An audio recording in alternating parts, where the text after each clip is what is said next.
नमस्कार मित्रों, आप सभी का स्वागत है हमारे आज के सेशन में। आशा करते हैं कि आप सभी स्वस्थ और सुरक्षित होंगे। हमारा जो आज का टॉपिक है वो लिटरली एक बर्निंग टॉपिक है। जी हाँ, हम आज बात करेंगे एग्रीकल्चर रेसिड्यू या जिसे इंग्लिश में स्टबल और हिंदी में पराली बोलते हैं, तो उसके जलाने के बारे में।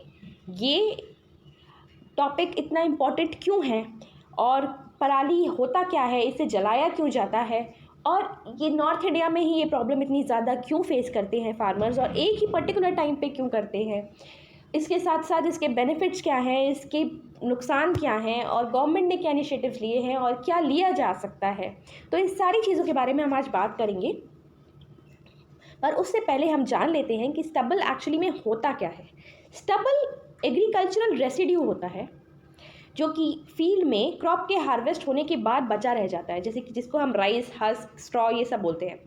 तो ये क्यों बचा रह जाता है और इसकी प्रॉब्लम इतनी ज़्यादा क्यों है, तो आइए जानते हैं स्टबल बर्निंग के बारे में।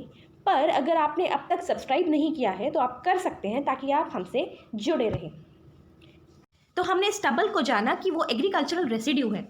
तो हमारा जो एग्रीकल्चर रेसिड्यू है वो एनुअली 500 मिलियन टन पराली प्रोड्यूस होती है, जिसमें से 34% राइस और 22% वीट का कंट्रीब्यूशन है। तो अगर हम देखें राइस स्टबल की ही बात करें तो केवल पंजाब में 20 मिलियन टन का राइस स्टबल प्रोड्यूस होता है हर साल, जिसका 80% जला दिया जाता है। तो चलिए आइए हम बात करते हैं स्टबल बर्निंग की। स्टबल बर्निंग का मतलब होता है कि हम एग्रीकल्चरल रेसिड्यू को जला रहे हैं। तो हमारे जहन में सबसे पहले ये सवाल आता है कि स्टबल बर्निंग करते ही क्यों हैं, और उससे भी पहले ये आता है कि भाई स्टबल को छोड़ते ही क्यों हैं फार्मर्स अपने फार्म में कि उसे जलाना पड़े। और ऐसा क्यों होता है कि हमेशा पैडी के कल्टीवेशन के बाद, उसकी हार्वेस्टिंग के बाद सबसे ज़्यादा प्रॉब्लम आती है। और पैडी का जो कल्टीवेशन होता है वो केवल यूपी, पंजाब या हरियाणा में ही थोड़ी होता है, ये वेस्ट बंगाल में बहुत होता है, तमिलनाडु, आंध्र प्रदेश और भी बहुत जगह हैं जहाँ पे होता है। तो वहाँ पे स्टबल बर्निंग की प्रॉब्लम्स क्यों नहीं आती और नॉर्थ इंडिया में ये प्रॉब्लम इतनी ज़्यादा क्रोनिक क्यों हो जाती है। तो इन सभी के सवालों को ढूंढने की हम चेष्टा करेंगे। तो सबसे पहले हम जानते हैं कि स्टबल को जलाया ही क्यों जाता है। इसका जवाब है कि नॉर्थ इंडिया में सबसे ज़्यादा कंबाइन हार्वेस्टर्स का यूज़ होता है। यूपी में, पंजाब में, हरियाणा में बहुत ज़्यादा कंबाइन हार्वेस्टर्स का यूज़ होता है। मैनुअल हार्वेस्टिंग बहुत ज़्यादा नहीं होती वहाँ पे, मैकेनिकल हार्वेस्टिंग बहुत होती है। तो मैनुअल हार्वेस्टिंग क्यों नहीं होती? मैनुअल हार्वेस्टिंग इसलिए नहीं होती क्योंकि यहाँ पे मैनुअल हार्वेस्टिंग की कॉस्ट बहुत ज़्यादा है।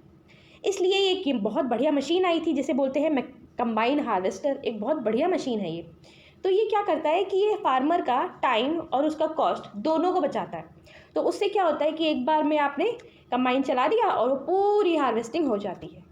पर कंबाइन के यूज़ का एक नुकसान है, वो ये कि ये प्लांट के केवल टॉप पोर्शन को कट करता है। मतलब जहाँ पे हमारा राइस ग्रो हो रहा है या जितने पोर्शन में रेंज हैं उसी पोर्शन को ये काटता है, और बाकी का जो टॉप पोर्शन के बाद की जितनी जो स्टेम है वो सारी वहीं फार्म में खड़ी रह जाती है, और इसी जो स्टेम्स जितनी होती हैं इनको ही हम स्टबल बोलते हैं।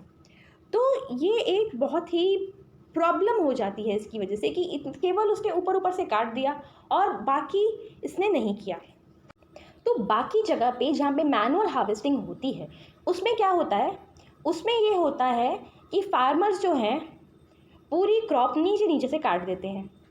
तो उससे क्या होता है, दराती की मदद से उन्होंने पूरा काट दिया। अब उससे क्या हुआ कि बहुत छोटी छोटी रूट्स रह जाती हैं अंडरग्राउंड। तो ग्राउंड के नीचे थोड़ी थोड़ी रूट्स रह जाती हैं। अब ये जो रूट्स बची रह जाती हैं वो एक्चुअली में क्या करती हैं, वो डिकम्पोज होती हैं और वो सॉइल की फर्टिलिटी को एनहांस करती हैं। तो इस तरह से मैनुअल हार्वेस्टिंग से फ़ायदा होता है, जबकि कंबाइन हार्वेस्टिंग करने से सॉइल को कोई फ़ायदा नहीं हो रहा है, बल्कि जो स्टबल्स रह गए हैं उनको जलाना पड़ता है। दूसरा रीज़न ये आ गया कि वाटर कंजर्वेशन लॉ आया था एक 2009 में। उसने बोला था कि आप जो हैं, जो राइस है उसका कल्टीवेशन थोड़ा लेट में करें। क्यों? ताकि जो रेन वाटर मिलता है खरीफ सीज़न के टाइम पे जो रेनफॉल होती है तो वो रेनफॉल को भी यूटिलाइज़ किया जा सके। उससे क्या होगा कि वाटर कंजर्व होगा। पर अब प्रॉब्लम ये आती है कि हम भाई उस टाइम पीरियड को हमने शिफ्ट कर दिया वाटर कंजर्वेशन के नाम पे, और हमने क्या किया कि हमारा जो वीट हार्वेस्टिंग का टाइम है मैक्सिमम उनको ज़्यादा टाइम नहीं मिलता, मतलब राइस की हार्वेस्टिंग और वीट के कल्टीवेशन के बीच में ज़्यादा टाइम नहीं बचता उसकी वजह से। तो उससे क्या होता है कि अब भाई फार्मर को अपना जो फील्ड है वो वेकेंट करना है, उसको साफ़ करना है ताकि वीट का कल्टीवेशन हो सके। पर अब टाइम इतना कम बचता है कि वो उसको साफ़ नहीं कर सकते और मैनुअली वो हार्वेस्टिंग नहीं कर रहे हैं। उसकी वजह से क्या हो रहा है कि लंबे लंबे स्टेम्स बचे रह जाते हैं। और ये स्टेम्स ऐसा भी नहीं है कि हम उनको छोड़ दें या उसको ये सोचें कि वो जाके फर्टिलाइज़ करेगा हमारे सॉइल को, तो उसके लिए भी बहुत टाइम चाहिए होता है। तो टाइम उनके पास है नहीं कि उसको किसी भी तरह से डिकम्पोज करने के लिए छोड़ दें, ऐसा भी नहीं कर सकते। तो ये एक इम्पॉर्टेंट हो जाता है फार्मर्स के लिए कि वो क्या करें, वो उसको जला दें, नेक्स्ट फील्ड प्रिपेयर करें। तो अभी बोल सकते हैं कि स्टबल बर्निंग से फार्मर को क्या फ़ायदा हो रहा है कि वो फटाफट से उसको जला के स्टॉक से अपने फील्ड को फ्री कर सकते हैं। दूसरा क्या है कि स्टबल बर्निंग की वजह से जो हर्बिसाइड रेजिस्टेंट वीड्स हैं या पेस्ट हैं उन सबको हटाया जा सकता है, वो सब मर जाएगा क्योंकि वो हर्बिसाइड से तो नहीं मर पा रहा है। जो नाइट्रोजन टाई अप हो जाता है वो भी कम होता है, तो वो सॉइल में नाइट्रोजन जा पाएगी। फार्मर्स जो हैं उनके पास ज़्यादा कोई ऑल्टरनेटिव है नहीं, और वो इतने ज़्यादा एफिशिएंट नहीं है कि वो कोई ऐसी टेक्नोलॉजी यूज़ करें, या इतना ज़्यादा वो अफोर्ड भी नहीं कर सकते नई टेक्नोलॉजी को यूज़ करना। और अगर स्टबल रह गया गलती से राइस का तो या वीट का, तो वो क्या होगा कि नेक्स्ट वाली क्रॉप को डैमेज करेगा। और इतना ज़्यादा मार्केट लिंकेजेस भी नहीं है कि भाई फटाफट स्टबल जो है जितना भी स्टॉक बचा है उसको फटाफट मार्केट कर दो। तो ये सारी प्रॉब्लम्स फेस करते हैं फार्मर्स, उसकी वजह से ये बेटर रहता है उनको कि हाँ ये सारी प्रॉब्लम्स ना हो और ये आसानी से हम स्टबल को बर्न ही कर देते हैं। तो आइए बात करते हैं कि स्टबल बर्निंग से नुकसान क्या क्या होता है। तो हमारे जो क्रॉप रेसिड्यू या स्टबल है वो annually 149 million tons carbon dioxide, 9 million tons carbon monoxide, 0.25 million ton oxides of sulphur यानी कि SOx, 1.28 million ton particulate matter और 0.07 million ton black carbon release करता है। ये सब जो है इसकी वजह से क्या होता है कि हमारा जो एनवायरनमेंट में पॉल्यूशन का लेवल है वो बहुत ज़्यादा बढ़ जाता है, जिसकी वजह से हमारे दिल्ली में हेज़ हो जाता है विंटर्स के टाइम पे, क्योंकि वो वाटर वेपर के ऊपर कंडेंस कर लेता है तो कुछ दिखाई नहीं देता। और इन सब चीज़ों की वजह से ही हमारी ग्लोबल वार्मिंग और हिमालयन ग्लेशियर्स ये सब चीज़ों पे काफ़ी फ़र्क पड़ता है। तो अगर हम दूसरी एंगल से देखें तो जो पैडी स्टॉक की बर्निंग की वजह से हमारा जो सॉइल है उस पर भी काफ़ी फ़र्क पड़ता है। अगर एक टाइम पे बार बार हम बर्निंग करेंगे एक ही खेत में तो हमारा जो सॉइल का स्ट्रक्चर है वो डिग्रेड हो जाता है। उसकी एसिडिटी एक टाइम के बाद अगर लॉन्ग रन में ये चीज़ हमने करी तो उसकी एसिडिटी बढ़ जाती है। हमारा जो माइक्रोबायोटा है या माइक्रोब्स जो हैं सॉइल के उनको फ़र्क पड़ता है। जो न्यूट्रिएंट्स हैं सॉइल में जैसे कि NPK, सल्फ़र, ये सारे न्यूट्रिएंट्स हमारे जो हैं सॉइल से लूज़ होने लगते हैं। कार्बन जो हमारा ऑर्गेनिक कार्बन है जो बहुत ही ज़्यादा इंपॉर्टेंट होता है तो वो भी लॉस होने लगता है। इसके साथ साथ क्या होता है कि इरोजन बढ़ता है, विंड इरोजन बढ़ जाएगा इसके साथ, और हमारा जो वाटर इरोजन है वो भी बढ़ जाएगा। तो इस तरह से काफ़ी प्रॉब्लम्स फेस करनी पड़ती है हमारे को सिर्फ और सिर्फ स्टबल बर्निंग की वजह से। जैसे हमने देखा कि ये एक बहुत ही बड़ा इशू बन चुका है रिसेंट ईयर्स में। ऐसा पहले नहीं होता था। पहले क्यों नहीं होता था? क्योंकि पहले मोस्टली लोग मैकेनिकल हार्वेस्टिंग करते थे, अपने आप पूरा हार्वेस्ट कर देते थे। उसके बाद उसी चीज़ से जो थोड़ा बहुत बचता था उससे क्या होता था कि सॉइल को फर्टिलिटी मिलती थी। तो ये एक पहले थोड़ा डिफरेंट इशू था। ये धीरे धीरे बढ़ने लगा जैसे जैसे मैकेनाइजेशन बढ़ा, और फिर उसके बाद इसके ऊपर गवर्नमेंट ने चेक लगाना स्टार्ट किया अराउंड 1990s, 91, 95 के अराउंड से। तो क्या हुआ है कि इसके लिए इस इशू को ठीक करने के लिए गवर्नमेंट ने काफ़ी स्टेप्स भी लिए हैं कि national policy I for management of crop residue की। ओके, उसमें बोला गया कि भाई जो है हम स्टबल को बर्न नहीं करेंगे। नेशनल ग्रीन ट्रिब्यूनल ने 2015 में बोला कि भाई हम बैन कर देते हैं स्टबल बर्निंग, और जो भी करेगा उसके ऊपर पेनल्टीज़ इम्पोज की जाएंगी। पंजाब गवर्नमेंट ने बोला कि भाई हम कस्टम हायरिंग सेंटर्स बना देते हैं, उससे क्या होगा कि जो क्रॉप रेसिड्यू है उसको मैनेज करने के लिए इक्विपमेंट्स मिल जाएंगे। और पंजाब एनर्जी डेवलपमेंट एजेंसी के थ्रू क्या हुआ कि काफ़ी सारे बायोमास बेस्ड पावर प्लांट्स को इस्टेब्लिश किया गया, बायो CNG को इंट्रोड्यूस और प्रमोट किया गया। तो इससे क्या होता है, क्यों किया गया? क्योंकि भाई जो स्टबल है वो खुद एक एनर्जी रिच रिसोर्स है, तो उसको सही से अगर यूज़ किया जा सके तो हम उसको अच्छे से मैनेज कर सकते हैं, तो उससे फ़ायदा भी होगा और वो स्टेबल भी आपका यूज़ हो जाएगा। सुप्रीम कोर्ट ने बोला कि भाई पंजाब, हरियाणा और यूपी की जो गवर्नमेंट है उसको जो फार्मर्स हैं उनको इंसेंटिव्स देना है ताकि वो ये प्रैक्टिस ना करें। कैरेट एंड स्टिक मेथड अपनाओ कि ओके जो कर रहे हैं उनके ऊपर पेनल्टी लगाओ और जो नहीं कर रहे हैं उनको इंसेंटिव्स दो, और एमएसपी कम कर दो, तो फिर ऑटोमेटिकली उतना स्टेबल होगा ही नहीं। दिल्ली गवर्नमेंट ने अभी भी रिसेंटली बोला है कि भाई बायो डिकम्पोजर्स का यूज़ किया जाए ताकि ये डिकम्पोज हो जाए स्टेबल और फिर उसको जलाने की ज़रूरत ही ना पड़े। तो इस तरह से काफ़ी मेजर्स लिए गए हैं सो फार गवर्नमेंट के थ्रू। तो इन सब मेजर्स का क्या क्या फ़ायदा है और क्या क्या नुकसान है और कितना अडॉप्शन रेट है वो तो आगे देख के ही पता चलेगा। तो ये बहुत इंपॉर्टेंट सवाल उठ के आता है कि भाई क्या ये ज़रूरी है कि आप इस तरह के ही मेजर्स लेंगे तो ही गवर्नमेंट, तो ही फार्मर्स स्टबल बर्निंग नहीं करेंगे, या हम कुछ और भी अपना सकते हैं? तो ये एक बहुत महत्वपूर्ण सवाल है जो इस मेजर्स के थ्रू आता है। हमारे इस बेसिक सवाल का सिर्फ यही एक जवाब निकल के आता है कि देखिए, फार्मर्स को कोई खुशी नहीं मिल रही है, उनको कोई बहुत मज़ा नहीं आ रहा है इस जलाने में। वो खुद जानते हैं कि हाँ काफ़ी नुकसान होता है, काफ़ी प्रॉब्लम होती है, पर वो जलाते हैं। क्यों जलाते हैं? क्योंकि उनकी ये मजबूरी है, उनको they just want to get rid of it. उनको इस चीज़ से बस छुटकारा चाहिए कि हमारे खेत में भाई स्टेबल नहीं होना चाहिए ताकि मेरी जो नेक्स्ट क्रॉप है उसे मैं आसानी से ले सकूं। तो ये फार्मर का पर्सपेक्टिव है।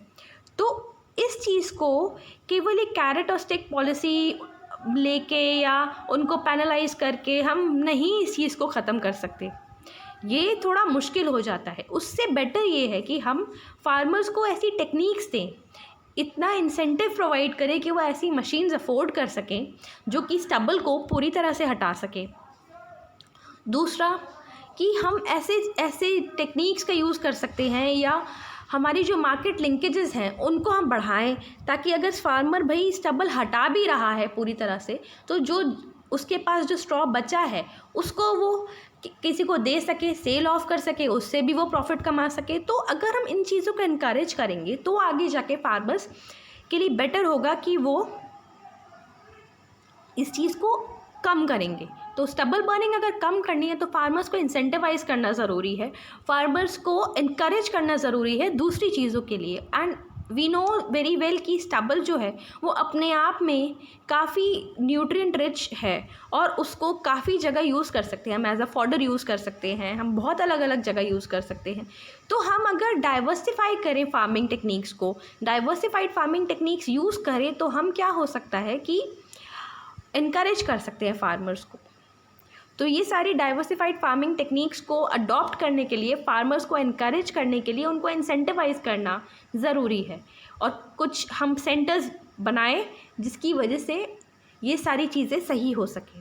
So that is important. जो गवर्नमेंट अपने स्टेप्स ले सकती है उसमें फार्मर्स उसके बाद कितना अडॉप्ट कर रहे हैं नहीं कर रहे हैं वो अलग बात है। जैसे कि हमने अभी बात की, हमारे जो फार्मर्स हैं वो कोई क्रिमिनल्स नहीं हैं, वो तो एक्चुअली विक्टिम हैं।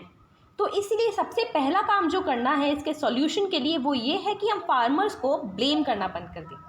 फार्मर्स को अगर हम ब्लेम नहीं करेंगे तो गवर्नमेंट क्या कर सकती है कि फार्मर जो कंबाइंड हार्वेस्टर यूज़ कर रहा है उसका डिज़ाइन चेंज करा जाए।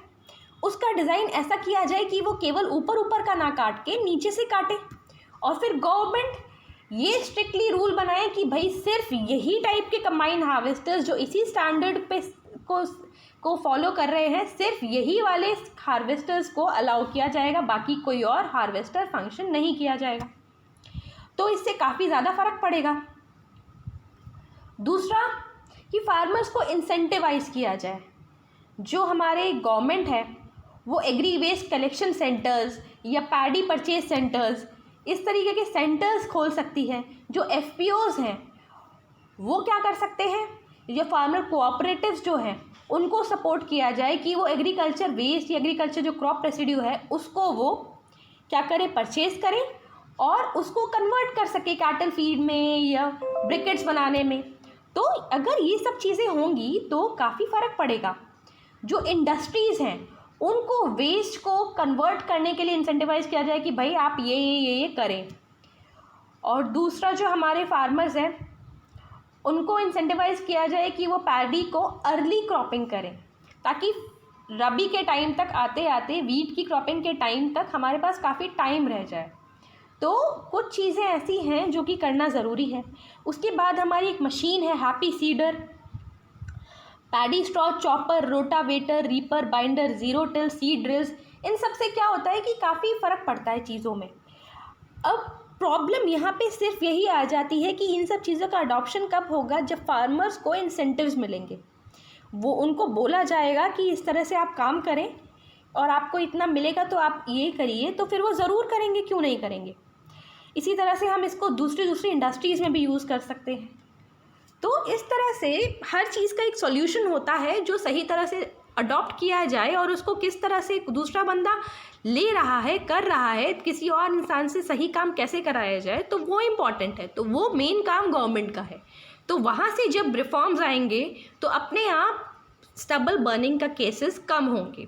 तो इसी के साथ हमारा जो आज का सेशन है वो समाप्त होता है। हम अपने नेक्स्ट लेक्चर में आप सबके साथ दोबारा मिलेंगे।